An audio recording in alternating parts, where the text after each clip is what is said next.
Esse plano que está aí, eu considero, Jô, um plano que pretende reformular por inteiro a democracia brasileira.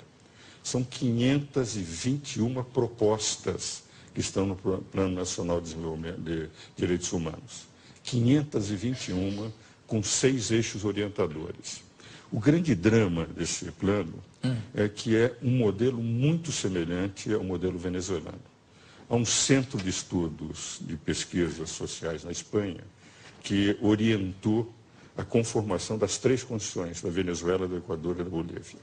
O nosso plano segue muito. Por exemplo, em relação à imprensa, censura da imprensa. Quer dizer, vai haver um controle, vai haver uma classificação. Aquelas instituições que não seguirem o que eles chamam do plano de direitos humanos, essas instituições não receberão, por exemplo, financiamento oficial. Na educação. Isso é um pouco o que o Bush fez em relação à pesquisa com células-tronco, né? Quer dizer, podia fazer, mas não receberia nenhum auxílio oficial. Mas no caso concreto da imprensa, a imprensa são os pulmões de uma democracia. Quando você controla a imprensa, eles é que vão determinar. Educação. Todos os professores terão que ser educados dentro do que eles chamam deste plano de direitos humanos. E as crianças receberão uma cartilha para seguirem rigorosamente o plano. Então, formando muito no estilo, enfim, da União Soviética, do Hitler, do Mussolini, criar a juventude já amoldada a aceitar o plano.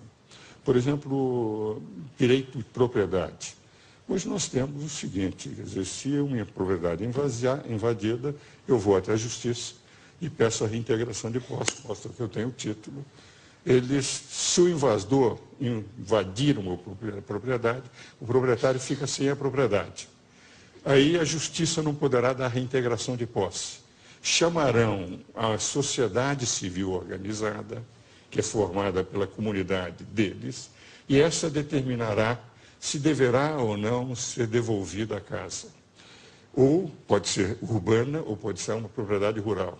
Urbana também? Urbana também. As duas estão colocadas, propriedade rural e urbana. A subutilizada, se a comunidade entender que está havendo subutilização daquela propriedade, etc., só depois desta manifestação é que possivelmente o programa não diz de que forma se fará. Apenas diz que não se poderá dar a integração de posse imediata antes de haver uma ideação dessa comunidade. Pega-se, por exemplo, o problema, que eu considero extremamente grave, das Forças Armadas e da Polícia. As Forças Armadas, hoje, elas representam, em momento de crise, aquela que determinará a maneira de se controlar, de se manter a ordem e a lei. O que ocorre? As forças policiais são forças auxiliares. Quem comanda é as Forças Armadas. Agora, as forças policiais deixam de estar subordinadas às Forças Armadas, deixam de ser forças auxiliares das Forças Armadas.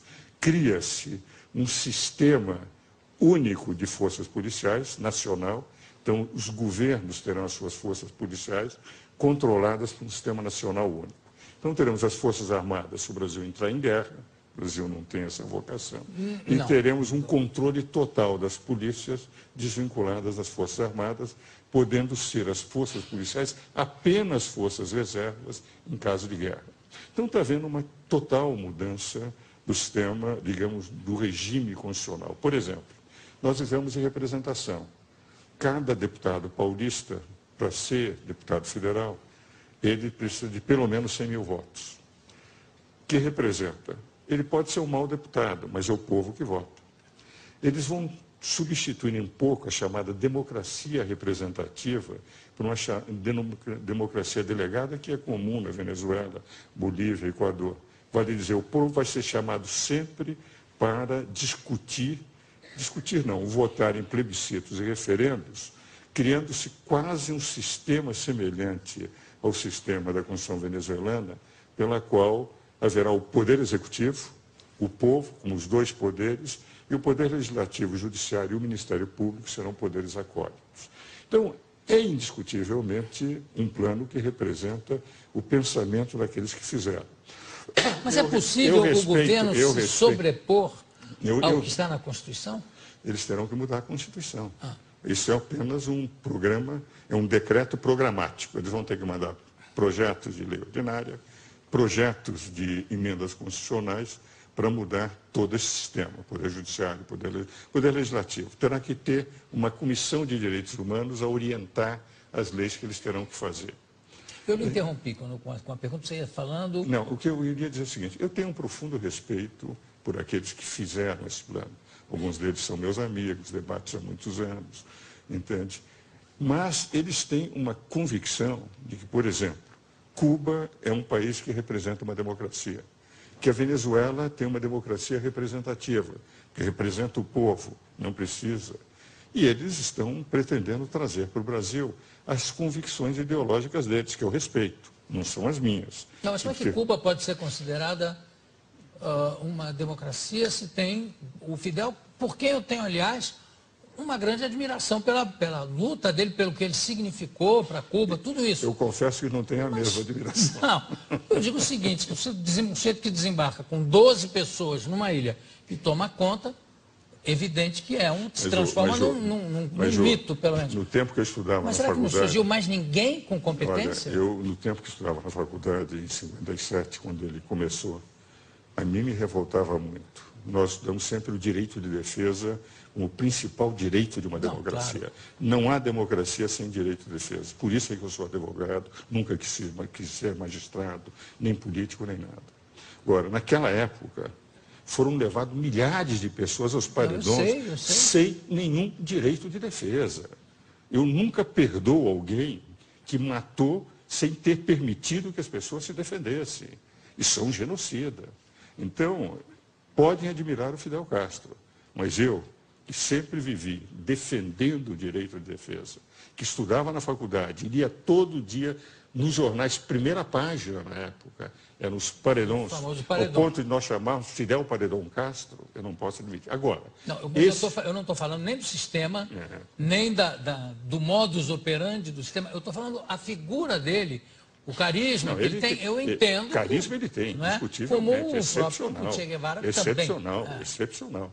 O que eu não estou de acordo. Agora, o que ocorre? Eles dizem que é uma democracia porque não precisam de eleições. As eleições são apenas confirmativas, porque só tem o partido oficial. Porque diz que o povo está contente com o que eles fazem. Se nós analisarmos, todos os que têm defendido a Venezuela, o Equador, a Bolívia, esses regimes bolivarianos, e realmente também a Nicarágua e Cuba, que é uma ditadura, ao meu ver, eles estão convencidos que isso é o melhor para o Brasil. Se nós pegarmos o plano diz o seguinte, nesses 20 anos, nós tivemos a onda neoliberal do Brasil. E nós precisamos voltar a um Estado mais forte, as desprivatizações, isso está no introito do plano.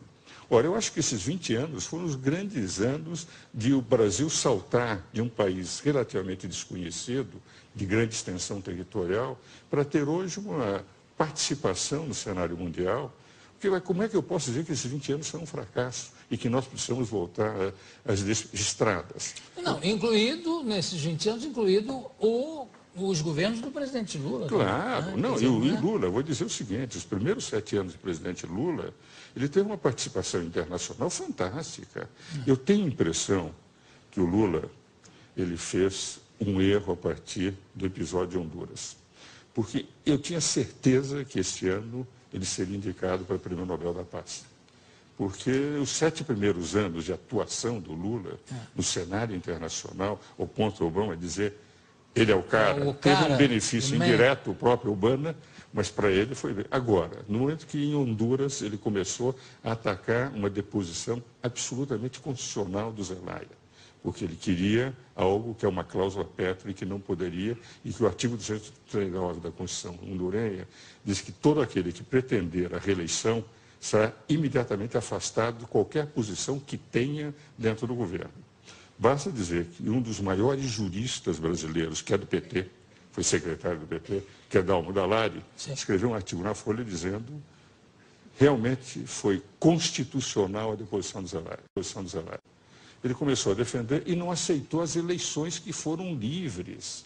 As eleições foram vigiadas pela comunidade internacional. e aceita o governo cubano, aceita todas as estrepulias, as estrionices do Chávez, o que representa, vai em contato com as eleições fraudadas do Irã. Quer dizer, na prática, eu creio que o Lula, que fez um papel excepcional durante os primeiros 7 anos, sendo uma surpresa para o mundo inteiro, está desfigurando um pouco a sua imagem em relação a Venezuela, Cuba, Irã, etc. E o que é pior, entende? Ao ter assinado esse plano. Porque esse plano representa, se viesse aprovado, eu tenho a impressão que não seria nunca uma reformulação completa, Jô, completa da Constituição. 521 proposições, 521 mudanças eles pretendem no sistema constitucional brasileiro. Eu queria abrir, eu sei que tem inclusive alunos de direito aqui hoje também, não tem? Tem? Eu queria abrir para perguntas ao doutor Ives, se alguém tem alguma pergunta à disposição específica. Pois não? Bom, com relação ao projeto, mais especificamente na parte da censura, queria perguntar para o senhor o que o senhor acha pior? Se é uma censura escancarada, como acontece na Venezuela, que propõe, assim, de certa maneira, o projeto, ou uma censura velada, como acontece também em outros países, também no Brasil, em que a imprensa dita a realidade de acordo com a opinião de certos grupos?